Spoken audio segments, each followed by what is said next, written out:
Hey there, Brittany Washburn here. If you've wondered what my science interactive review resources were really like, then this video is for you. I'm about to walk you through how these resources work so that you can explain to your students how to use them and what the expectations are. So let me get this down. All right, the first thing you'll need is your zipped file of the resources. So regardless of which unit you purchased, it's going to look the same when you open it up. So you got your how to use, and then you've got the actual show.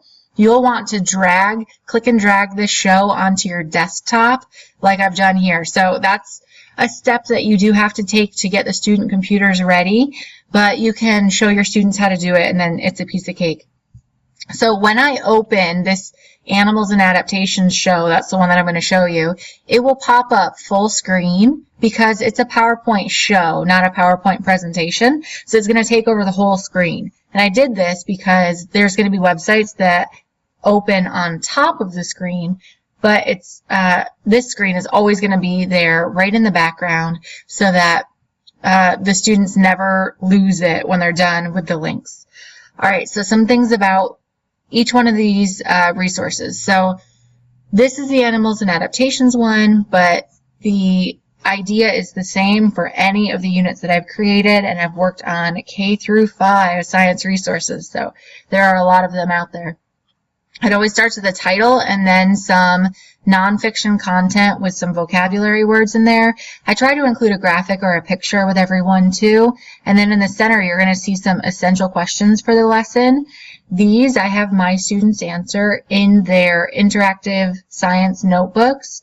So that's what they're responsible for. And they might not be able to complete all 3 or 4 or 5 of the questions depending on the unit in one day. I have them use this during science time, send them to the computer to use it.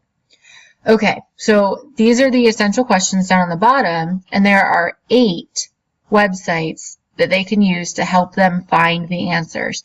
So the way that I direct my students is to read the essential question and write it down in their notebook, and then look at the titles of the internet resources and see if there's one that looks like it might answer the question.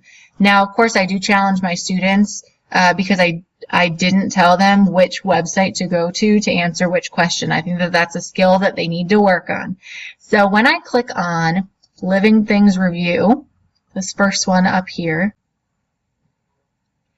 so then the activity loads, and on my computer, the default browser is Mozilla Firefox. If it's different on your computer, you might see some issues, like if it's an old version of Internet Explorer, some of the activities might not load, but you can always guide your students to copy the link and paste it into Chrome or Firefox on the computer if one of the resources is not working. So they would work their way through the activity and then hopefully find an answer to one of the questions. When they're done with this particular resource, as soon as you click X, it brings you right back to that PowerPoint show file. They work their way through the different activities, and it will give them the answer to each of the lessons' essential questions for them to be able to write in their notebook. I go through and check their notebooks every few weeks to just make sure that they are on track and doing their very best work. I require them to use both words and pictures in their explanation because we talk about diagrams for science or charts or graphs, anything that's required to help them answer the question.